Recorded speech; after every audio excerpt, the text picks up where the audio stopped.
We brought it to you a bit earlier in the program, but it's so good. Let's revisit it.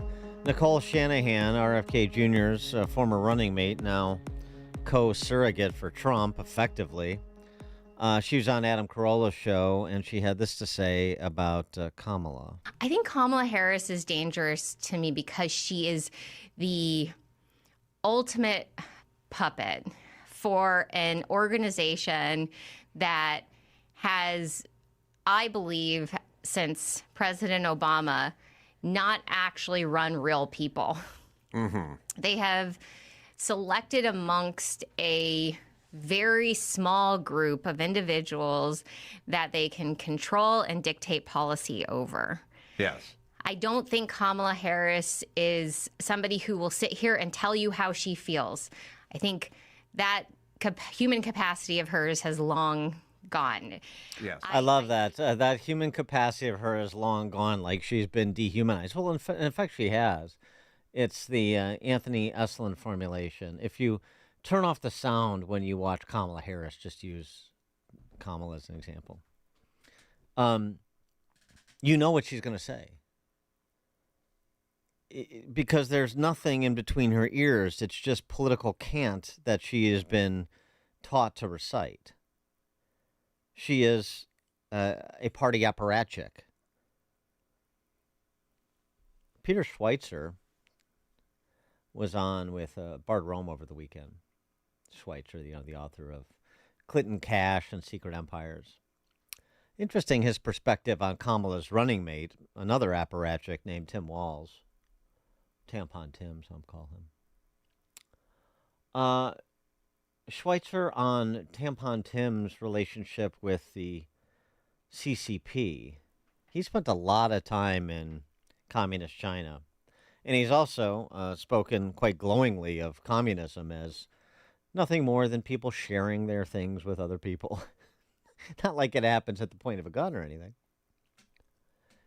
And Schweitzer thinks Walz was groomed. I mean, I wouldn't go this far, but I'll let Peter Schweitzer go this far because he's pretty based, as his previous work product suggests. Do you believe that the Communist Party has been grooming Tim Walz? Oh, I think there's no question about it, Maria. It goes back to the exchange program that he ran and brought hundreds of students from the United States to China. In the early press accounts, Tim Walz describes it as unique and unusual and different, a program that nobody else has. And at the same time that he's bringing those students there, by the students' accounting, Tim Walz is saying things like, well, in China, nobody is poor because everybody shares in China, as if sort of the compulsive arm of the CCP is voluntary. I mean, sharing is voluntary. It's a ridiculous statement to make. There are other comments he made. He told students going to China to downplay their Americanness. There's an account from one student, I haven't been able to independently verify it, saying that he brought back lots of copies of Mao's Little Red Book when he was in China. So this is a relationship that's long-standing, and it carried forward when he joined Congress and the actions that he was taking in Congress as well. One man's socialism is another man's neighborliness. Don't you forget it. The Tim Walz credo. Yeah.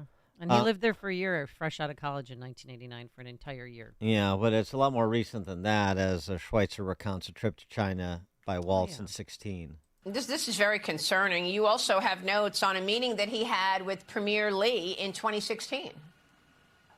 Yeah, this is very interesting. He goes to China in 2016 with a few other Democrats.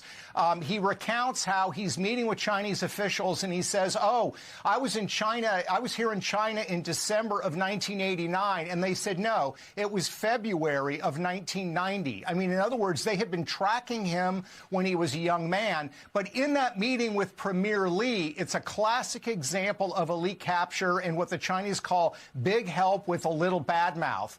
Tim Walz has talked about the human rights condition in China, but it's never in the context of doing anything about it. And during this meeting with Premier Li, he told Premier Li, well, don't look to the United States as an example of how to do this because we don't know how to do it right either.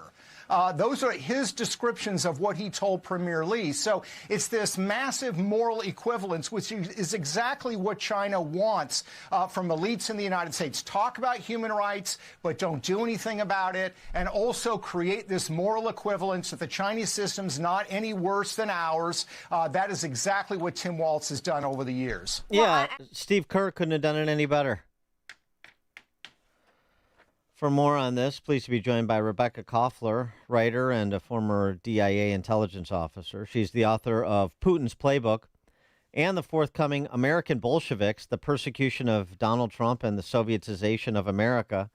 I'm so glad she's writing a book called America Bolsheviks, as I keep calling the Democrats the new Bolshevik party. So we're on the same page on that. But she's got a little bit more standing. She knows of what she speaks when it comes to the Soviets. Rebekah Koffler, thanks for joining us. Appreciate it. Of course. Happy to be here with you and Amy. So, well, let's start with Kamala and those comments that Nicole Shanahan made about her being, sort of the perfect puppet of the radical left that dare not reveal itself at a celebration like the DNC. They put the face people out, the Clintons and the Obamas and the Kamalas. Absolutely. I think Nicole is right on target. She is a puppet, just like Joe Biden was a puppet, and he was unceremoniously replaced when he has outlived his usefulness to what I call the American Politburo. All of these characters, Barack Obama, Michelle Obama, there's a whole, team of them, and they definitely have taken a page out of Soviet playbook to transform America from a free capitalist society into a poverty-inducing totalitarian socialist government regime. And I can't believe I'm living through it because I escaped one. I came here in '89 from the USSR, and now I see this whole thing playing out right in front of my eyes again, and there's nowhere else to go. When you write about this in a piece in the Post, but what were elections like in Soviet Russia? Not to go full Yakov Smirnov here, but I mean, what were they really like? Well, the election, there were no real elections. There was basically just a show election, a circus. Only one person was on the ballot, and you could only vote for that person, and the person was already pre-selected, just like Kamala was pre-selected by the American Bolsheviks and the USSR.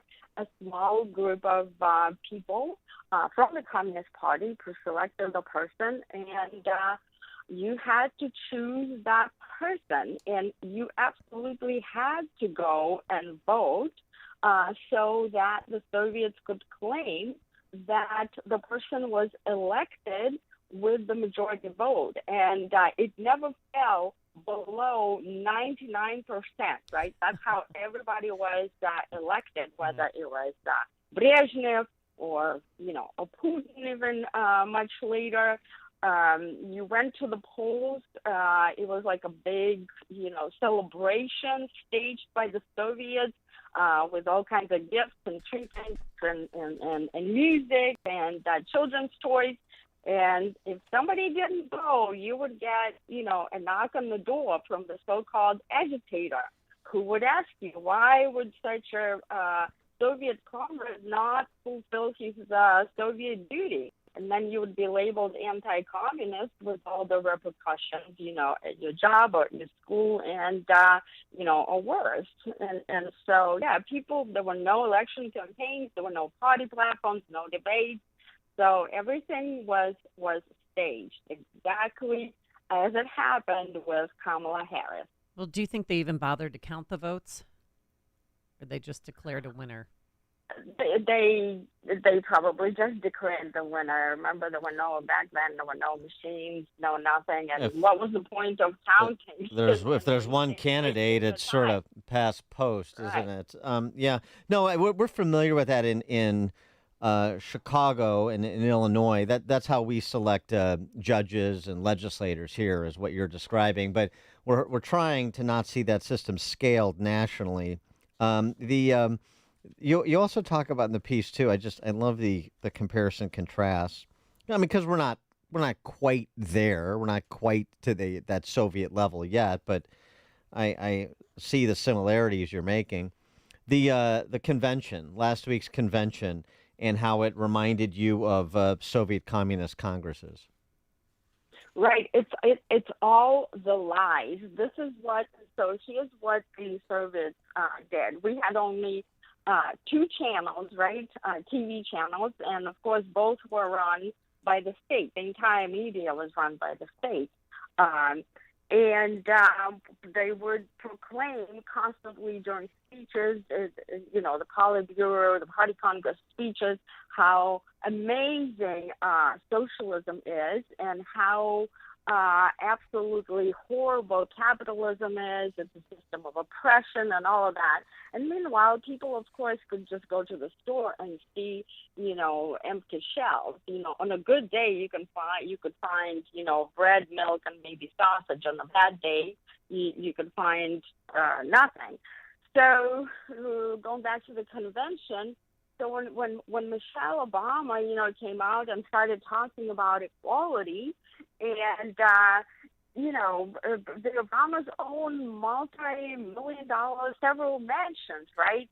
They charge millions of dollars for speakers, so it's like completely surreal. And then somebody was talking about degrading one of the Democratic in quotes, of course, operatives was trying to denigrate J.D. Vance for his elite school education. Meanwhile, all of the characters who were speaking at the convention come from, Harvard and Yale and all of the elite schools. And finally, like, as they are talking about joy and things like that, right outside the convention, the pro-Hamas protesters are wreaking havoc.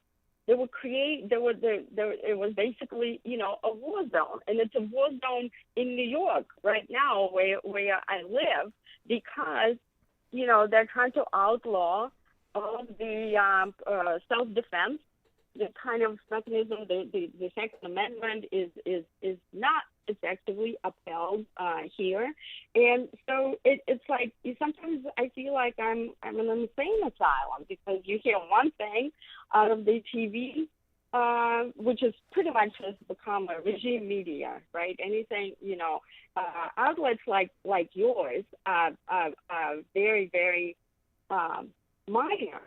Right, there are very few outlets in the United States right now that are not censored.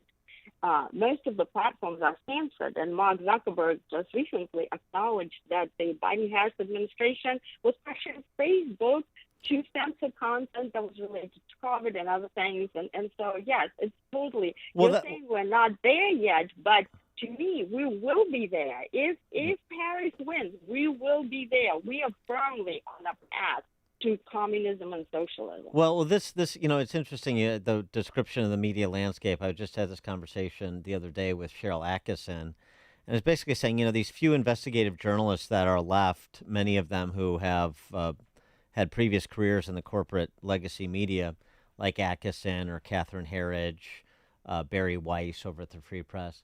They, along with conservative talk, really represent sort of the Zamostat of America, right? There's just the pamphlets that are essentially the 21st century version of the pamphlets that are being distributed around the censors quietly and so on and so forth, with an audience that is mainly the elites, frankly, and it's talk radio. It's a little bit more democratized, small d. But I mean, do you see that comparison as any sort of independent media or media that breaks from the orthodoxy of the government-centric identitarian elites is really like this Amistad in the Soviet era. Yes, exactly. It's like samizdat. Samizdat basically translates as self-published. It was underground. And like you said, back in the USSR, they were distributing these leaflets so that people could get some information. But the truth is, yes, there are people like Cheryl Atkinson and Catherine Herridge do exist. But they are in the minority because it requires courage to do this. It requires courage. And also, it requires ability to make a living. And most people just can't really go against what I call the party line. I'm a freelancer right now, and I had a lot of business before the Russian invasion of Ukraine. I was in every possible outlet. But after the Ukraine conflict with Russia, or Putin's invasion rather, because my analytic line does not coincide with the party line. My analytic line has always, and I'm an intelligence officer. I don't just give out opinions. I give an unclassified intelligence analysis, and my assessment has always been, since the very beginning, that there's no military path for victory for Ukraine. And as soon as I said that, many outlets simply don't invite me to write or to speak on TV about that, because all they want to hear is how wonderful Ukraine is and how they're going to win. Meanwhile, Ukraine is being destroyed right now.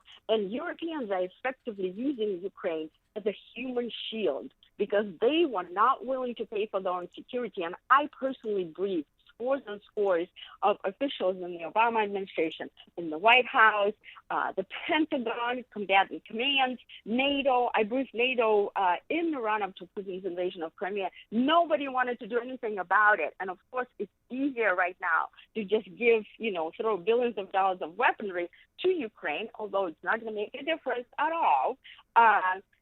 We're depleting our own arsenal. And Ukrainians they're being depopulated. The country is being depopulated. But we started with the censorship, right? You cannot write about it unless it's the Federalist or some outlet like that, because the regime media does not want to hear the truth.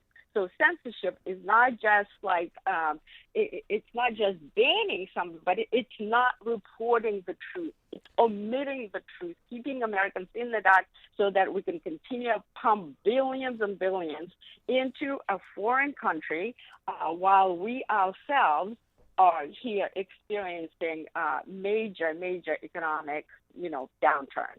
And the other thing you said too in your piece, those who ignored their civic duty to vote for the one candidate they were given to vote for, got a knock on their door demanding to know why, comrade, you hadn't performed your duty at the ballot box yet. So you were anti-communist or anti-party. And it seems to me that's, there's no deviation that's allowed. So any sort of straying from the party line on any issue was intolerable, and you were then branded essentially as an enemy of the state or the people. And that's sort of what we have going on here, too. It's not like, Rebekah agrees with us about this tax policy, but she doesn't agree with us about Ukraine funding, providing aid to Ukraine, for example. And that's okay. We agree on some things. No. I mean, on Ukraine, on abortion, on climate change, on everything under the sun, on anti-racism and that everything under the sun you have to comport to the party line. As soon as you stray, as soon as you are the nail who sticks up, to go back to the Stalinist era, then you're going to get pounded down. Absolutely, and it's because they rely, the leftists, today's leftists and back in Soviet days and 30s, they rely on the brainwashing strategy of the people. And as soon as people, like myself, like Cheryl Atkinson, Peter Schweizer, as soon as they pop out and start deviating from the party line, then the danger for the leftists is that more and more people will find out the truth, and that just simply cannot be tolerated by the regime, and that is why they're trying to squash people like that. And so right now, everybody probably heard that Durov, the Russian, the founder of the Telegram, right? He was apprehended in France. This is the only platform that the Russian people rely to get uncensored information, and he had to flee back in 2014. And so now he's been arrested in France. Just think about that. And some of the people here in America, such as Colonel Vindman, who was in the Obama administration's White House, and in the Trump administration, and he was the key figure in the impeachment of former President Trump. And now he's running for Congress. Exactly. He's coming out and he's saying, well, the same should be done to Elon Musk. Elon Musk should be arrested. Think about that. So if Elon Musk somehow is arrested and Twitter, or the new name X, is canceled, it's going to be, it's going to be totally Soviet-esque, and people will lose that platform that was one of very, very few, along with Truth Social and a couple of others, that people can rely to get the truth. And once you can't rely on the truth, it's so much easier to brainwash you, and people are going to be just marching in lockstep with the regime, and they're going to be walking themselves into hell, which is socialism, which is what socialism is. It is hell, and the party tells you, and you're loving it, and everything is great, although you see with your own eyes. I mean, I cried when I first came to America, and I was taken to a grocery store, and I saw the plenitude, like all the foods and different apples, and they were shiny. I couldn't believe that it was real. I thought it was all like fake, that somehow my friends staged it. And then when I went to the second store and to the third store and saw the same type of abundance, I literally cried, because I realized that that my entire life I was lied to. I mean, we kind of knew that we were lied to, but when you see with your own eyes that the capitalist system that was always demonized by the Soviets can produce this amount of food. And it's not just food, but food is one of the basics that everybody can relate to, right? So you just realize, half of your life you lived like a fool. You were taken as an idiot. And that's what right now is happening. We, the Democrats, anybody who's voting Democrat, they're being useful idiots right now, because you must be able to see with your own eyes, right? When these people speak at the DNC, and if you can't look out of the window and see what's going on and all the crime, in Chicago, and you still accept that, then you're just an idiot. I don't know what else to say. Rebekah Koffler, writer, former DIA intelligence officer. She's also the author of Putin's Playbook and the forthcoming American Bolsheviks, the Persecution of Donald Trump and the Sovietization of America. Rebekah Koffler, thanks for joining us again. Appreciate it. My pleasure. Thank you so much. And she joined us on our turnkey.pro answer line. Coming up on Chicago's Morning Answer. At 7:37, we'll go over that K through 12 report card